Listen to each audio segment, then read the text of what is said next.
अस्सलाम वालेकुम। सबसे पहले तो आप सब लोगों को नया साल मुबारक हो। उम्मीद है कि पिछले साल के अंदर काफ़ी कुछ आप लोगों ने सीखा होगा। बहुत ज़्यादा मार्केट्स ऊपर गई, नीचे गई और मुख्तलिफ़ किस्म के हालात पैदा हुए। पाकिस्तान के अंदर भी एक बड़ा टफ ईयर था पाकिस्तान के लिए, बट अल्लाह का शुक्र है कि बाय द एंड ऑफ 2023 चीज़ें वापस स्टेबल होना शुरू हो गई और मुझे उम्मीद है कि इंशाल्लाह 2024 के अंदर पाकिस्तान भी ओवरऑल बेहतर परफॉर्म कर सकेगा और दुनिया भर के अंदर जो मार्केट्स हैं वो भी बेहतर परफॉर्म कर सकेंगी। कुछ क्लैरिटी आ जाएगी चीज़ों के अंदर। अल्लाह करे कि किसी किस्म का कोई नया एक चैप्टर कोई नया शुरू ना हो जाए, जो कि हम पिछले 2-3 सालों में देखते रहे कि एक मुसीबत ख़त्म नहीं होती तो अगली मुसीबत आ जाती है। अल्लाह करे कि चीज़ें वापस जो है वो स्टेबिलिटी की तरफ आ जाएँ और मामलात फिर से एक दफ़ा पुराने जिस तरह से चला करते थे स्टेबिलिटी के साथ उस तरह से चल सकें। एनीवे लास्ट वीकेंड तो छुट्टियां रहीं, हर जगह पर सारी मार्केट बंद थी, सब लोग वेट एंड वॉच के ऊपर थे। चाइना की अगर बात करें तो चाइनीज़ फ्यूचर्स भी स्टेबल थे, उसी तरीके से कोई खास चेंजेस नहीं आई, बट पॉजिटिव साइड के ऊपर थे चाइनीज़ फ्यूचर्स और स्पॉट प्राइसेस जो है वो काफ़ी ज़्यादा स्टेबल रही। किसी किस्म में कोई मेजर चेंज नहीं कहा जा सकता कि लास्ट वीक के अंदर आया है। चीज़ें पॉजिटिव हैं। चाइनीज़ सेंट्रल बैंक ने भी ये तसल्ली कराई है कि 2024 के अंदर हम लोग सपोर्ट करते रहेंगे, रियल एस्टेट को हम सपोर्ट करेंगे और जो सेंटिमेंट्स हैं उनको हम थोड़ा सा पॉजिटिव करने की कोशिश करेंगे मार्केट के अंदर। कई लोगों का इससे इत्तेफाक राय नहीं है। लोग समझते हैं कि शायद चाइनीज़ मार्केट इतनी स्ट्रांग नहीं है कि गवर्नमेंट जो है वो उसको अब वापस उसी ट्रैक के ऊपर ला सके, बट वक्त ये बताएगा और हमने पहले भी चाइनीज़ गवर्नमेंट को देखा इंटरवीन करके और मार्केट्स को बेहतर करते हुए। आई होप कि एटलीस्ट मार्केट जो है वो स्टेबल ज़रूर रहेगी 2024 के अंदर चाइना के अंदर।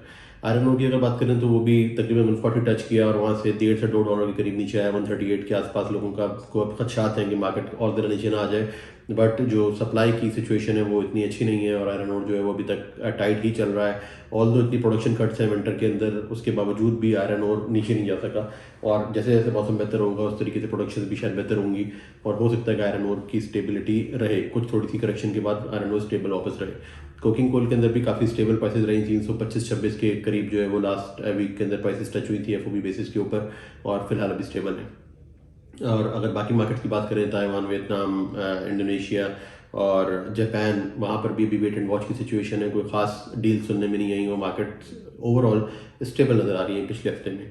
टर्की के अंदर सबसे बड़ी न्यूज़ ये है कि 2 हफ्ते के बाद खामोशी तोड़ी जो टर्किश मिल्स हैं उन्होंने और फिर से वापस मार्केट में बाइंग करने के लिए आए और चंद कार्गोज उन्होंने बुक भी किए। जो प्राइस लेवल सुनने में आए जब हफ्ते के शुरुआत के अंदर जो है वो बुकिंग्स हुई हैं, वो यूएसए के कार्गो में HMS 419 से बुक किया, जबकि 434 पे शेयर बुक किया उन्होंने। उसके बाद जो यूरोपियन कार्गो तो यूके के कार्गो से HMS यूरोप का बुक हुआ 410 पे और यूके का बुक हुआ 413 के ऊपर। तो यूके, यूरोप, यूएस सब लोगों ने ही माल बेचा जो कि इंतजार कर रहे थे। 2 हफ्ते से खामोशी थी। और बाकी अगर बेनेलक्स मार्केट की बात की जाए तो वहाँ से भी कुछ कार्गोज जो है बुक हुए हैं, अभी न्यूज़ कंफर्म नहीं हुई है, बट जो अभी रेंटी सुनने में आ रहा है वो 409-10 का रेट ही सुनने में आ रहा है। तो एक बड़ा ये स्टेबल रेट था, जो कि अगर हम कंपैरिजन करें पिछले जो सौदे हुए थे टर्की के अंदर तो उनसे कंपैरिजन के अंदर तकरीबन $10 के करीब मार्केट अभी ड्रॉप हुई है टर्की के अंदर, जिसकी वजह से खदशात भी हैं यहाँ पे कस्टमर्स को। क्या टर्की से ड्रॉप होना शुरू हो गया, टर्की के अंदर तो प्राइसेस की एक्सेप्टेंस नहीं है, टर्की अब प्राइसेस बढ़ा नहीं रहा, तो क्या होगा? तो उनके लिए जवाब ये है कि अभी तक टर्की के साथ हम लोगों ने मैच किया भी नहीं था प्राइसेस को जाकर। जब पाकिस्तान की प्राइसेस जो है वो 430-35 की थी, उसको टर्की की जो शेयर की प्राइस थी वो 440-45 की थी। तो अपेरेंटली तो वो 460-70 होनी चाहिए थी मार्केट। ना हम वहाँ पर गए, ना उस किस्म की एडजस्टमेंट उस वक्त हुई, ना अभी होगी। प्राइसेस टर्की की नीचे आएंगी, टर्किश प्राइसेस एडजस्ट हो रही हैं और अभी भी अगर एज ऑफ नाउ देखा जाए तो 430 की अगर प्राइस पकड़ ली जाए शेडेड की, तो पाकिस्तान के अंदर भी 430-35 का रेट है। तो अभी भी हम लोग बेसिकली वहाँ प्राइसेस से जो है वो नीचे ही इस वक्त खड़े हुए और इवन मैच भी नहीं कर पा रहे टर्किश प्राइसेस को in current situation as well. Rebars की अगर बात की जाए तो टर्की के ऊपर जो प्रेशर आया वो तकरीबन $10 के करीब वहाँ पे मार्केट टूटी है। अगर डोमेस्टिक रीबार्स की बात की जाए तो $5 के करीब टूटी है और अगर एक्सपोर्ट रीबार्स की बात की जाए टर्की के अंदर तो वो तकरीबन $10 के आसपास मार्केट उनकी ड्रॉप की है। और अब प्राइसेस जो अभी सुनने में आ रहे हैं वो 595 से 605 आ रहे हैं, 595 से 605 for export rebar FOB basis के ऊपर, जिसकी वजह से उन पे प्रेशर नज़र आ रहा है अभी इस वक्त प्राइसेस के ऊपर। और हो सकता है कि टर्की अभी और फर्दर पुश करे प्राइसेस को डाउनवर्ड, क्योंकि उनके पास चांस है। बाकी सिचुएशन आपको लॉजिस्टिक्स की पता है, जो कि मैं आगे एक्सप्लेन कर देता हूँ। तो टर्की के पास तो बड़ा अच्छा चांस है कि प्राइसेस को पुश करके और अच्छी प्राइसेस ले सके। यूरोप की अगर बात कर ली जाए तो वहाँ पर भी बेनेलक्स के हालात जो हैं वो यूरोपियन रीजन के इतने अच्छे नहीं हैं और टर्किश मार्केट के आउट हो जाने के बाद से वहाँ पर प्रेशर महसूस हुआ। तकरीबन $12 से $13 की कमी आई है वहाँ पर यूरोपियन प्राइसेस के अंदर, स्क्रैप के अंदर। तो अब ये देखते हैं कि आगे फर्दर क्या होगा, टर्की फर्दर बाइंग करता है या नहीं करता। टाइम भी ऐसा लगता है कि टर्की ने अपनी बाइंग जो करनी थी वो कर ली है, अब फिर से ये वेट एंड वॉच की सिचुएशन में जा सकते हैं। बांग्लादेश और इंडिया मार्केट्स स्टेबल है। बांग्लादेश की मार्केट स्लो है, सेल्स अच्छी नहीं हो रही है, वहाँ पर फाइनेंस के इश्यूज़ हैं। उन इश्यूज़ की वजह से कोई नए ऑर्डर्स सुनने में नहीं आए। 430-35 के लगभग उनको HMS की ऑफर्स आ रही थी ऑस्ट्रेलिया से, यूरोप से। ये सिचुएशन है वहाँ पर अभी। 425 से 30 की ऑफर्स बेसिकली आ रही थी, और अभी फ़िलहाल कोई ख़ास बड़ा कोई ऑर्डर सुनने में नहीं आया, ना बांग्लादेश से ना इंडिया से। इंडिया की मार्केट लास्ट वीक के अंदर जो है वो स्टेबल रही है, कोई ख़ास चेंज इंडिया के अंदर भी ऐसा नहीं आया। पाकिस्तान की अगर बात करें तो पाकिस्तान के अंदर किसी किस्म की कोई खास एक्टिविटी नहीं थी श्रेडेड को लेकर। यूरोप और USA के जो ऑफर्स आ रहे थे वो भी 430 से 35 के लगभग सुनने में आ रहे थे, बट उन ऑफर्स में भी क्लैरिटी नहीं थी। कस्टमर्स भी इस चीज़ को लेकर अभी इस वक्त सीरियस हैं कि क्या अगर हम ऑर्डर करते हैं आज तो वो एग्जीक्यूट हो सकेगा या नहीं हो सकेगा, कंटेनर्स कैसे मिलेंगे, किस फ्रेट के ऊपर मिलेंगे, और कल को हमारे से क्या डिमांड की जाएगी सेलर के एंड से। तो सब लोग वेट एंड वॉच कर रहे हैं। ये हफ्ता भी और 3-4 दिन लगेगा क्लैरिटी आने में, बट क्लैरिटी आ जाएगी। अगर फैक्ट्स के ऊपर बात की जाए, अब के फैक्ट्स क्या हैं बेसिकली, जो रेड सी की सिचुएशन हम सुन रहे हैं, आए दिन यही सुनने में आता है कि नोटिफिकेशन आ गया है, शिपिंग लाइन फ्रेट बढ़ाने को कह रही हैं। तो रियलिटी ये है कि 28 दिसंबर को फिर से नोटिफिकेशन आया है MSC की साइड से, और उन्होंने उसके अंदर मेंशन किया है कि जो भी कंटेनर्स अभी अब हम लोगों को मिलेंगे शिप आउट करने के लिए, उसके ऊपर खास तौर से पाकिस्तान, इंडिया, बांग्लादेश के भी नाम मौजूद हैं उसके अंदर, उस नोटिफिकेशन में। और उसके ऊपर जो फ्रेट उन्होंने इंक्रीज़ कहा है वो $1500 पर कंटेनर का है, जो कि अगर आप हिसाब लगाएं पर टन के ऊपर तो तकरीबन $60 के करीब इंक्रीमेंट बनता है। अब सवाल ये है कि फ़िलहाल जो न्यू ईयर की हॉलीडेज़ पे जाने से पहले ट्रेडर्स सोच के गए थे कि हम ये माल यार्ड से लोड करेंगे, और उनके पास ये वाले फिगर्स मौजूद नहीं थे। जनवरी के अंदर जब वो आएंगे तो यार्ड से क्या बात करेंगे, कंटेनर्स के पैसे कैसे देंगे शिपिंग लाइन को, और उसकी कॉस्ट क्या बैठेगी, और किस तरीके से उसको बेच सकेंगे। अगर पुराने ऑर्डर्स हैं तो उसको किस तरीके से एग्जीक्यूट करेंगे, और अगर नया ऑर्डर करना चाहते हैं तो फिर उसको किस तरीके से एग्जीक्यूट करेंगे।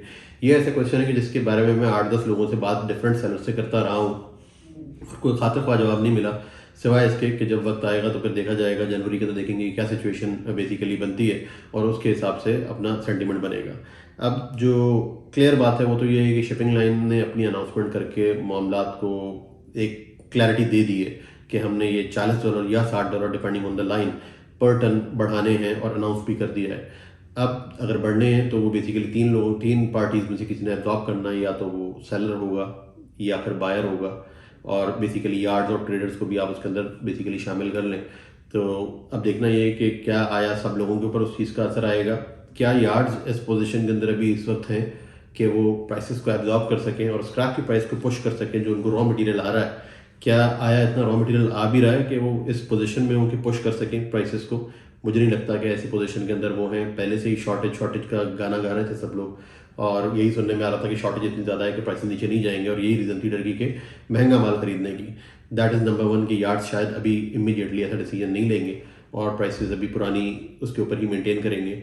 सबसे बड़ा थ्रेट इस वक्त कंटेनराइज मार्केट को है टर्की का। टर्की के जो ऑर्डर्स आप लोगों ने सुने पिछले महीने के अंदर, जो तेज़ी चलती रही है, 1.5 महीना हमने देखा कि तेज़ी रही है, हर हफ्ते जो है वो $10 बढ़ गए, कभी $20 बढ़ गए। तो वो ऑर्डर्स बुक्स पे मौजूद है अभी यार्ड्स के ऊपर।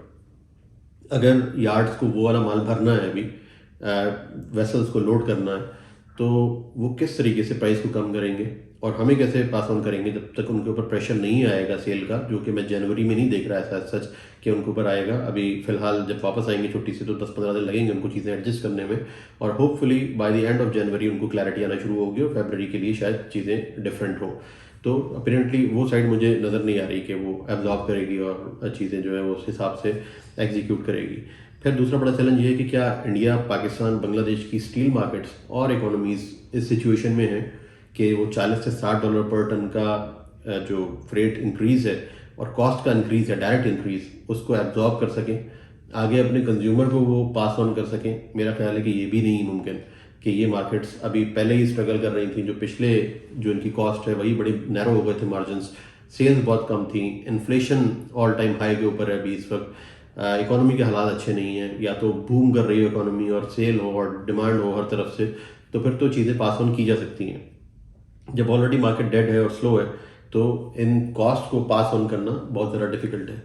तो ये सारे फैक्टर्स हैं बेसिकली जो कि अपना रोल प्ले कर रहे हैं और क्लैरिटी अभी तक आने नहीं दे रहे सिचुएशन के अंदर। बट क्लैरिटी अगर नहीं आ रही, आंखें हमने बंद कर ली हैं, तो उसका मतलब ये नहीं है कि रियलिटी बदल गई है। रियलिटी अपनी जगह पर है। मामलात अब पता चलेंगे अभी कि क्या बनेंगे। शायद 5-7 दिन और लगेंगे, अगले हफ्ते से चीज़ें क्लियर आउट होना शुरू हो जाएंगी।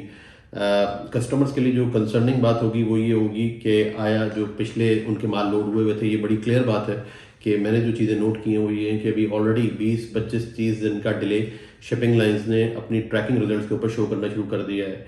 कंटेनर्स को ट्रांसशिपमेंट पोर्ट्स पर डंप करना शुरू कर दिया है ऑलरेडी।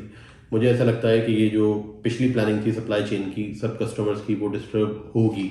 पहले भी मैं इस चीज़ को इंटीमेट कर चुका हूँ और प्रैक्टिकली चीज़ें नज़र आ रही हैं। अगर आप ट्रैक करें अपनी शिपमेंट्स को तो आपको शिपमेंट्स की जो डिलेज हैं वो नज़र आएंगी ETA के अंदर। दैट इज़ नंबर 1 चैलेंज कि उसको किस तरीके से हमने कोप अप करना है।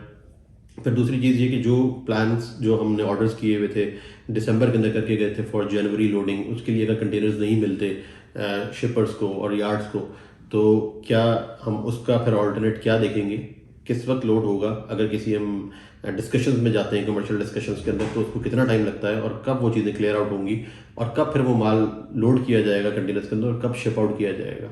तो ये सारे चैलेंजेस हैं जिसको लेकर अभी इस वक्त कंसर्न्स हैं कस्टमर्स को, बट क्लैरिटी नहीं है और किसी किस्म का कोई एक्शन और डिसीजन मैंने कस्टमर के एंड से भी नहीं देखा। तो होपफुली मेरा ख्याल है कि इतनी देर इंतजार किया हमने, 3-4 दिन और इंतजार करना चाहिए और सब यार्ड्स वापस आ जाए, रिज्यूम कर लें नए साल के अंदर।